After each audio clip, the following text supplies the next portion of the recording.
On the battlefields of Eastern Europe, the nation of Ukraine is at a constant disadvantage, fighting against invasion by a nuclear-armed major power, outnumbered, outgunned, and sabotaged for nearly a decade before full-scale war broke out. Ukraine's leaders have had to find every possible advantage that could help them turn the tables against Moscow.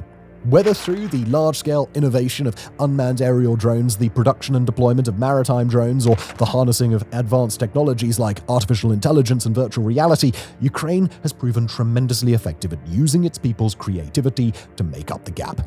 But now, well over 3 years into a full-scale war that Russia was supposed to win in mere days, Ukraine has found yet another way to gain a surprise advantage by turning its battlefield into a video game.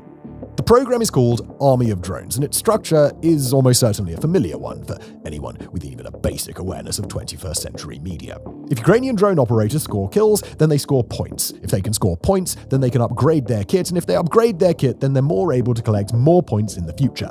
In short, the program harnesses the very same incentives and the very same psychological elements that make the modern video game industry work, and the results have been spectacular. Let's jump in.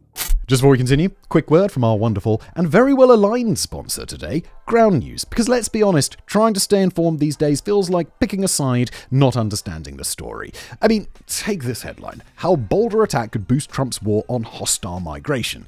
That's from an international source, but you look at the local coverage, it's much more focused on the victims and local security failures. There's no real broader political framing. Ground News, they'll show you both and more. It's the only platform I've used that compares how 50,000 plus news sources cover the same story. You can see media bias ratings, ownership data, and exactly where a story sits in the political spectrum. Plus, they've also got something called blind spot feed, and that's where you'll find stories underreported by one side of the aisle.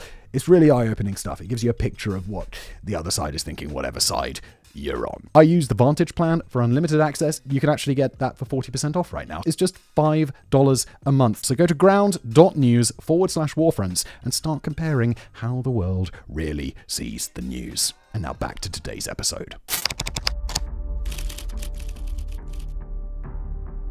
It's a saying as true today as it ever was. War is hell. In fact, war is such complete hell in reality that the idea that war could be compared to a video game has been the subject of fierce controversy for the last several decades. The fire and carnage of a real battle, the imminent threat to life and limb, and the horror of seeing real blood spilt as real people are fed into a machine that trades humanity itself for treasure or territory, well, suffice it to say that it's a very far cry from an afternoon killing zombies on the couch while getting screamed at by 12-year-olds who somehow mastered both the game's intricate battle mechanics and the emotional pressure points that'll send you into a foaming rage. How do they do it? But even though the reality of the battlefield horror in Ukraine is just as profound as of every other war in history, that has not stopped some of Ukraine's brightest minds from learning the lessons that video games can teach us about people, and thus about people at war. Video games have been used as a model in Ukraine to help prepare soldiers for combat, they've been used to help rehabilitate veterans, and they've been used as a training tool to help master new skills as rapidly as possible.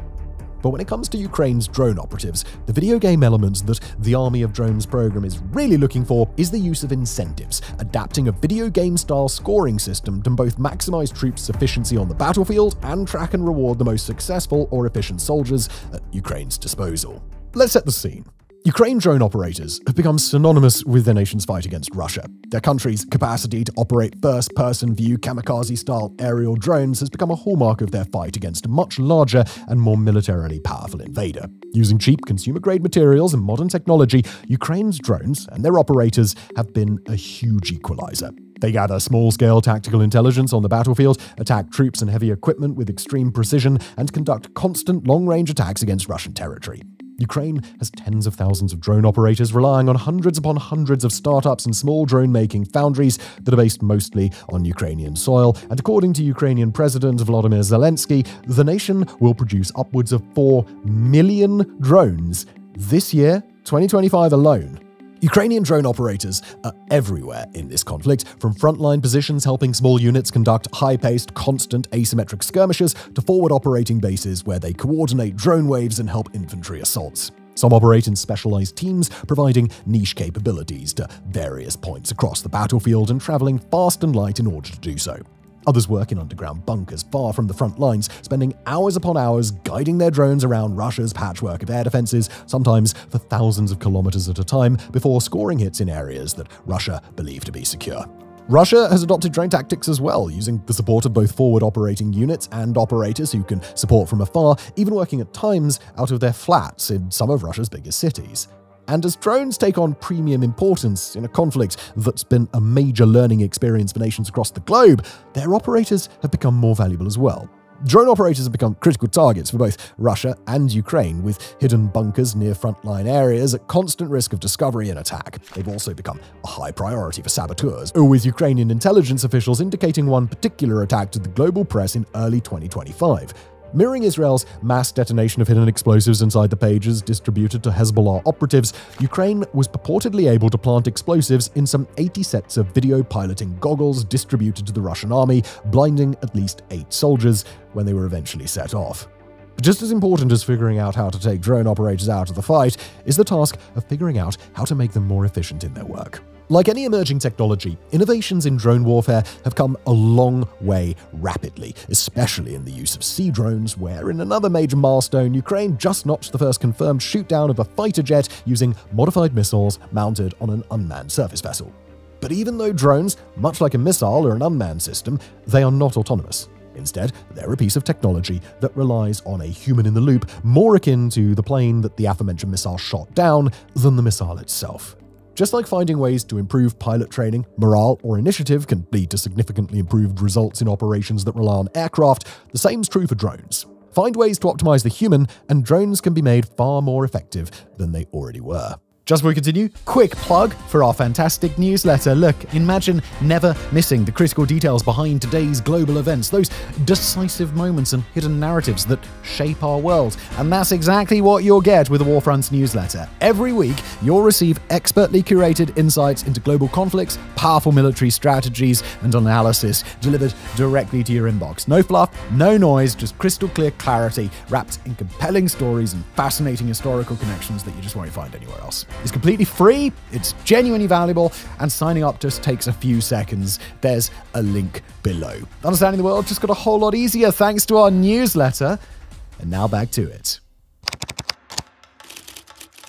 Ukraine's initiative to enhance its drone fighting operatives kicked off in 2024 at the nation's High Command for Unmanned Warfare, based at a secret location not far from Kyiv. There, in a bunker where some of the most intense Ukrainian drone operations and engineering innovations take place, commanders decided to place drone teams into competition, not just with the Russians, but with each other and themselves. The idea was a fairly straightforward one. The targets that drone operators were trying to destroy would be assigned values in the form of points. A lone infantry soldier, for example, would come with a relatively low point value. A piece of heavy equipment like a modern main battle tank would earn an operator more points if it were destroyed, and major targets like refineries on Russian soil or headquarters where important Russian personnel were located might be even better. Every week, commanders would release standings for the drone teams involved, while teams could track their progress constantly during the course of regular operations. At the time, the thinking was straightforward: to give drone operators incentives that might motivate better results, whether by getting them to figure out ways to launch attacks more frequently, getting more hours out of each operator, or getting operators to be more careful so they'd choose to attack and expend a drone only when a hit was assured. But after the initial program went into effect, it led to rapid improvements within Ukraine's drone command, both in terms of battlefield results and in terms of troop motivation and morale. Like any emerging battlefield tech, the next step was simple: whatever works, do more of it. In this case, that meant a quick expansion of the program's parameters, its incentive systems, and the programs that made it work. It also picked up a name: the Army of Drones program. Perhaps not the most creative choice, but it definitely does the job. Fast forward another year, and the Army of Drones has become far more extensive. Today it runs on a well-developed point system, with point awards balanced to reflect the prevalence of certain types of target on the battlefield. It also considers the level of risk they pose to Ukrainian soldiers and the level of difficulty in hitting the targets. A tank, for example, will net a drone operator 20 points for a direct hit, but 40 points if it's destroyed completely. A mobile rocket launch system is even more valuable, with drone operators scoring 50 points if they can take one out of the fight permanently. Russian soldiers have lower value, but they're certainly not valueless, coming in at 6 points apiece as of the springtime of 2025. Those point allocations, however, are fluid, not just because certain equipment is more or less important in certain parts of the battlefield or at certain times of the year, but because the coordinators of the Army of Drones program have realized that they're a clean and easy way to make sure instructions are followed. If, for example, Russia starts up an unusual offensive in a given area that relies on only half the tanks of a normal advance but 5 times the number of infantry, then the last thing the Army of Drones coordinators want is for their operators to ignore infantry swarms while going after those high-value tanks. Instead, they can crank up the value of infantry troops, either micromanaging their value in individual engagements, or much more commonly, adjusting the point value of certain targets at a given time to reflect conditions all across Ukraine's massive front lines. In one recent example, Ukraine doubled the point value of a successful kill on Russian infantry. A hit on a soldier was worth just 2 points before that change went into effect. Since that time, the death toll of Russian soldiers due to drone strikes has gone through the roof. Kills are confirmed using video footage obtained by first-person drones, which isn't always saved for long-term storage, but can be downloaded by drone operators if it depicts something that the operators would like their superiors to see. And like any proper video game, the Army of Drones program's architects have learned that while even valueless points will attract the attention of their operators, the real results start to come in if the game makers can raise the stakes. To that end, Ukraine has adapted its drone procurement and distribution policies so that individual drones and other pieces of equipment can be earned using points that a drone team has collected and chosen to spend.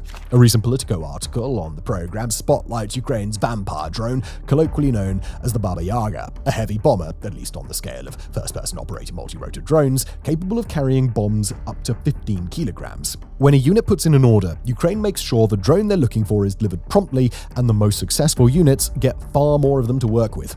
Quoting that Politico article here, describing a discussion with an Army of Drones commander, he pointed to the accomplishments of Magyar's Birds, one of Ukraine's elite drone warfare units. It has run up a score of over 16,298 points, enough to buy 500 first-person view drones used in daytime operations, 500 drones for night operations, 100 vampire drones, and 40 reconnaissance drones. End quote. And Ukraine isn't just using that system to sate the appetites of its best operators. The nation has also invested in a specialized digital marketplace referred to as Brave One, bringing in the equivalent of in-game microtransactions, although those are expected to be far more popular for Ukraine's drone operators than they have been for gamers around the world. Brave One connects operators directly with the companies that build the drones that they're looking for, placing orders and benefiting from a competitive marketplace stuffed full with various offerings of Ukraine's many drone makers. For Ukraine, that's a system that should fix multiple problems at once, allowing these drone builders to get precise direction on what they need to build and the quantities being asked of them, while simultaneously saving resources on the bureaucratic side so that some of the headache of formalized procurement can be alleviated. Not only that, but it'll allow Ukraine to do the same thing for its builders as it's done for its operators, creating a system that directly incentivizes the best performers and delivers the resources they need, in this case, money, to be able to innovate further. Okay, so at this point, it's probably rather obvious that the popularity and expansion of the Army of Drones system would suggest that it is really rather effective. But when we dig a little deeper into just how successful the system is, despite some potential pitfalls that we'll discuss in a few moments, the value Ukraine sees in its program should be abundantly clear. Now, we could start by talking about the view from within the program, where, by this time, the results of the Army of Drones have become abundantly clear for its participants to see. According to an analysis by Ukrainian journalist Yuri Butusov via Sensor.net, the month of January 2025, which we'll use as our example, saw some stunning point totals from Ukraine's top teams. The group we mentioned earlier, the Birds of Magyar, didn't even come in at first place for the month. Instead, a special forces group from Ukraine's National Guard, known as Lazar, just barely edged them out by a 139-point margin, equivalent to about 8 tanks destroyed or 23 Russian soldiers killed. But look at their overall numbers, and it's a totally different story, with Lazar finishing the month at a point total of 14,896, and the Birds of Magyar finishing at 14,757, a combined total of nearly 30,000 points between them. Translate those numbers to real results, and the two teams' work is astonishing. That's a point value equivalent to nearly 5,000 Russian soldiers killed, or almost 750 Russian tanks completely destroyed. Of the groups that round out the top 10 leaderboard for that month, 6 were able to collect at least 5,000 points, while all 10 were well over 3,000. Add together all of the points, for the month of January, and they equate to the deaths of 12,363 Russian soldiers just via the top 10 Ukrainian drone teams, though in reality the point totals obviously come from a much more varied set of targets. So let's talk about those targets and the real results that these drone units are able to produce. We'll turn again to the birds of Magyar, analysed in April 2025 by David Hambling, writing for Forbes, based on the numbers they produced this past March. Birds of Magyar operators are diligent about gathering and posting all their results in detail, not just for audit within the Army of Drones program, but for public review. According to the group itself, the month of March alone saw it expend over 7,800 first-person drones, accounting for a full 2/3 of their attacks, while they used heavy bombers like the Vampire to carry out over 3,500 additional sorties, 31% of their attacks for the month. They were able to score hits on 5,300 targets, of which 35% were completely destroyed, so 1,848. Although a target destroyed could pertain to anything from a single soldier to an entire bunker. According to Magyar, they were able to hit 274 armoured vehicles, 69 artillery pieces, 174 items of critical communications equipment, and 1,701 Russian soldiers, 1,002 of whom were killed.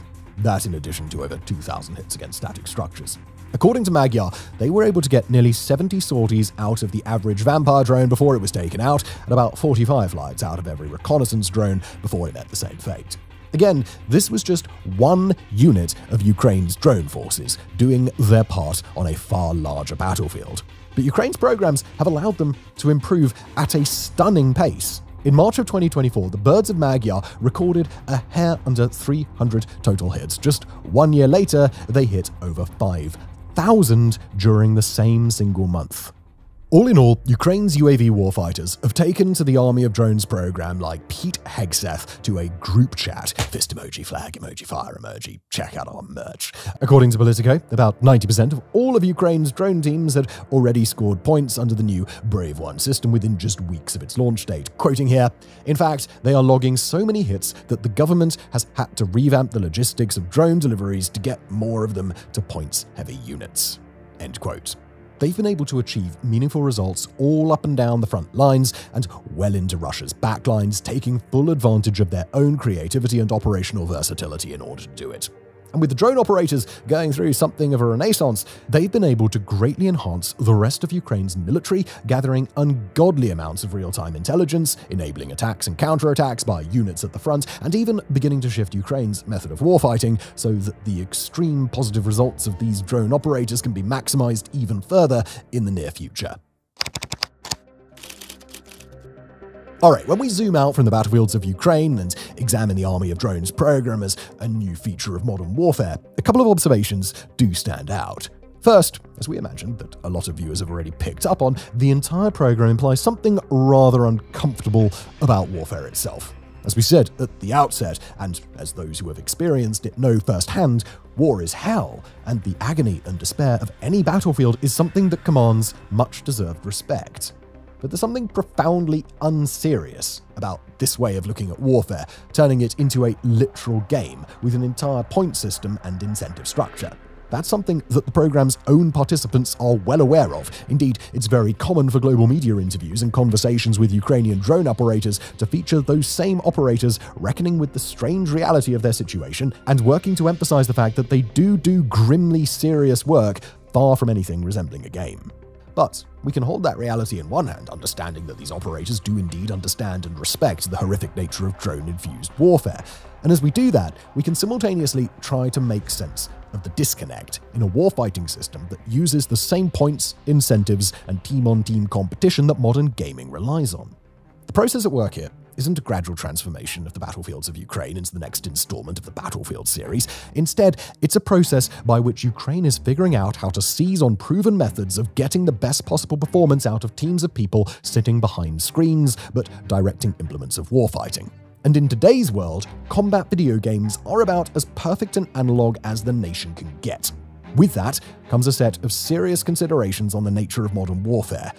Where is warfare going? How is it evolving? What is it evolving into? And should the answer be cause for concern? But although those questions aren't answered, they're at least tempered by the cold, pragmatic calculus that runs through Ukraine's rationale. Wars are meant to be won, and anything that inhibits a nation's ability to win a war should thus be questioned, deconstructed, and, if necessary, stripped out entirely. It's an uncomfortable revelation, to be sure, to have real-time evidence that a system that by nature strips away some of the somber and painful reverence of warfighting might actually achieve better results. But if the intent of a warfighter is to hack human psychology in order to make successes more frequent and make victory more likely, then that'll come with as many difficult revelations as came with the atomic bomb or the machine gun or even the advent of bladed weapons in early history. If soldiers, if human beings, are meant to be prized and valued for their humanity, then a system like the army of drones brings up profound questions and concerns. But if soldiers are meant to be tools in winning a war, then the Army of Drones program comes with real revelations about how to use those human tools to maximum effect. While it's not yet clear that a similar incentive structure would work on another global battlefield, there's reason to believe that the answer is yes. What Ukraine has shown through its drone experiment, in a fundamental sense, is that unmanned system operators who are incentivized to be more effective will indeed become more effective. If those same people were soldiers on a battlefield, the incentives would be obvious. The better you fulfill your combat objectives, and the more enemies you remove from combat, the more likely it is that you, your friends, your army, and ultimately your country will survive. But that same sort of imminent risk just doesn't exist for people flying drones remotely from an air-conditioned room. A military could simply work within that reality, take drone operators and the work they do at face value, and go with whatever results they're given. Or they can find another way to raise the stakes, making up for that lack of immediate personal and collective risk with the prospect of immediate personal and collective gain. The systems that work in video games work because they play on the way people think about their priorities, choose and coordinate their actions, and advance the objectives of themselves and a team of allies. Ukraine is trying to get its troops to do all those same things as efficiently and as effectively as possible, and they're using the roadmap that the modern world has provided. When it comes to implementation in other countries, one of the biggest obstacles might simply be culture. While gamifying the battlefield is, as we've mentioned, a touchy subject even among Ukraine's own drone operators, it's also in keeping with the way that Ukraine has approached this war. From the macabre gallows humor that has become an iconic fixture of Ukraine's front lines to the broader Russian warship go fuck yourself energy that Ukraine has embodied since day one, the nation has been consistently willing to look at the extremely limited upsides of its situation. Those include, among other things, a war environment where Ukraine might as well try anything and see if it works, because if it doesn't, then there's little difference between losing the war because somebody had a bad idea and losing the war more generally.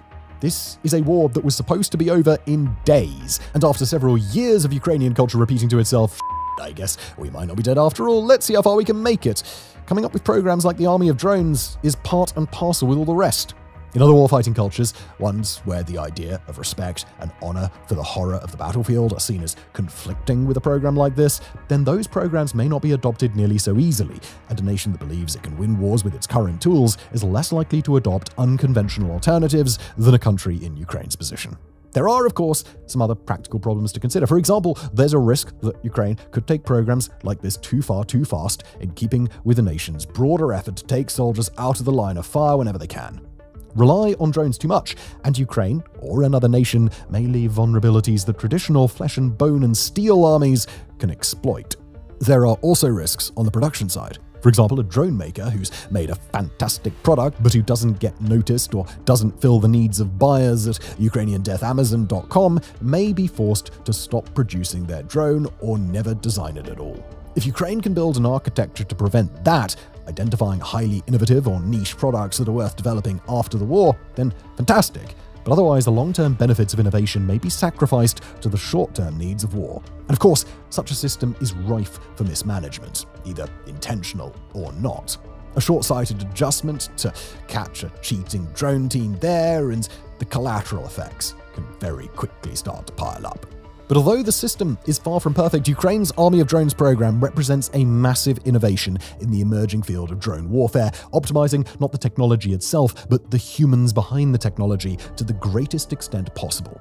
It's an immensely impressive win for Ukraine, perhaps more meaningful in aggregate than even sizable battlefield victories, and not just because the Russian death toll from the army of drones seems to eclipse those of many direct engagements. Ukraine, more than any other nation on Earth, is on the cutting edge of drone warfare, and by turning its desperate defense into a game where exceptionally bright operators can excel, it's brought the whole nation substantially closer to victory. Thank you for watching.